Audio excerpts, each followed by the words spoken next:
अस्सलाम वालेकुम दोस्तों, आप देख रहे हैं हमारा YouTube channel Facebook page digital किस्से और आज हम आपको बताएंगे असहाबे कहफ का वाक़या। असहाबे कहफ गार वाले का वाक़या कुरान मजीद की सूरह अल कहफ आयात 9 से 26 में बयान किया गया है। ये वाक़या ईमान, इस्तिक़ामत और अल्लाह की कुदरत की एक बेहतरीन मिसाल है। यहाँ इस वाक़े का तफसीली खुलासा पेश किया जा रहा है। 1. पस मंज़र और तौहीद की दावत। ये वाक़या एक ऐसे शहर जिसे अक्सर मुफस्सिरीन ने अफसस या एपिसस लिखा है में पेश आया, जहाँ दक़यानूस नामी एक जालिम बादशाह की हुकूमत थी। वो बुत परस्त था और लोगों को ज़बरदस्ती बुतों की पूजा करने पर मजबूर करता था। इस माहौल में चंद नौजवानों के दिल में अल्लाह ने ईमान की शमा रोशन की। उन्होंने बुत परस्ती से इनकार कर दिया और अलल ऐलान कहा कि हमारा रब सिर्फ वो है जो आसमानों और ज़मीन का रब है। 2. गार में पनाह। जब बादशाह को इन नौजवानों के ईमान का इल्म हुआ तो उसने उन्हें कत्ल करने या दीन छोड़ने की धमकी दी। इन नौजवानों ने अपने ईमान को बचाने के लिए शहर छोड़ने का फैसला किया और एक करीबी पहाड़ की गार में पनाह ली। कुत्ता। उनके साथ उनका एक कुत्ता भी था जो गार के दहाने पर अपने बाजू फैलाए बैठा गया। दुआ।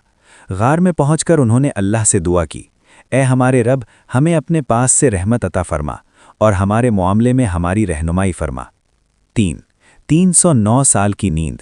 अल्लाह ताला ने उनकी दुआ कबूल की और उन पर गहरी नींद तारी कर दी। कुरान के मुताबिक वो 300 शमसी साल सोलर ईयर्स या 309 कमरी साल लूनर ईयर्स तक सोते रहे।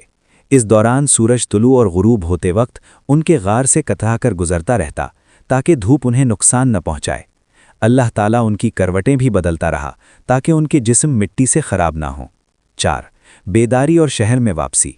सदियां गुजरने के बाद अल्लाह ने उन्हें दोबारा बेदार किया।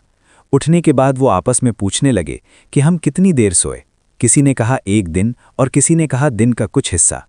आखिरकार उन्होंने मामला अल्लाह पर छोड़ दिया। चूंकि उन्हें भूख लगी थी, उन्होंने अपने एक साथी को चांदी का सिक्का देकर शहर भेजा ताकि वो पाकीज़ा खाना लाए। उन्होंने उसे ताकीद की कि होशियारी से जाए ताकि किसी को हमारी खबर ना हो। वो अभी तक यही समझ रहे थे कि दक़यानूस बादशाह उन्हें ढूंढ रहा है। 5. राज का इफ्शा। जब वो नौजवान शहर पहुंचा तो उसे सब कुछ बदला हुआ नजर आया। जब उसने दुकानदार को पुराना सिक्का दिया जो सदियों पुराना था तो लोग हैरान रह गए कि उसे कोई कदीम खजाना मिल गया है। बात बादशाह तक पहुंची। उस वक्त का बादशाह नेक और मुवाहिद था। तहकीक करने पर मालूम हुआ कि ये वही नौजवान हैं जो सदियों पहले गायब हो गए थे। ये वाक़या उस दौर के लोगों के लिए क़यामत और मरने के बाद जी उठने की एक जिंदा दलील बन गया। 6. अंजाम। जब लोगों को हकीकत मालूम हो गई और वो गार के पास पहुंचे तो अक्सर रिवायतों के मुताबिक वो नौजवान दोबारा अल्लाह के हुक्म से वफ़ात पा गए या सो गए। लोगों ने उनकी यादगार के तौर पर वहाँ एक इबादतगाह मस्जिद तामीर करने का फ़ैसला किया। इस वाक़े के अहम असबाक़। 1. ईमान की हिफाजत। इंसान को अपने ईमान की हिफाजत के लिए हर तरह की कुर्बानी देने के लिए तैयार रहना चाहिए, चाहे हिजरत ही क्यों न करनी पड़े। 2. अल्लाह की मदद। जो अल्लाह पर भरोसा करता है, अल्लाह उसकी मदद ऐसे तरीकों से करता है जो इंसान के वहमो गुमान में भी नहीं होते। 3. सोहबत का असर। नेक लोगों की सोहबत फ़ायदा देती है। कुत्ता भी नेक लोगों के साथ था, इसलिए कुरान में उसका जिक्र हमेशा के लिए महफूज हो गया। 4. आखिरत पर यकीन। ये वाक़या इस बात का सबूत है कि अल्लाह ताला मुर्दों को दोबारा जिंदा करने पर कादिर है। मज़ीद ऐसी वीडियो देखने के लिए हमारे चैनल को सब्सक्राइब, लाइक और शेयर करें और कमेंट में बताएं कि अगली वीडियो किस मौजू पर बनाएं। शुक्रिया। अल्लाह हाफिज़।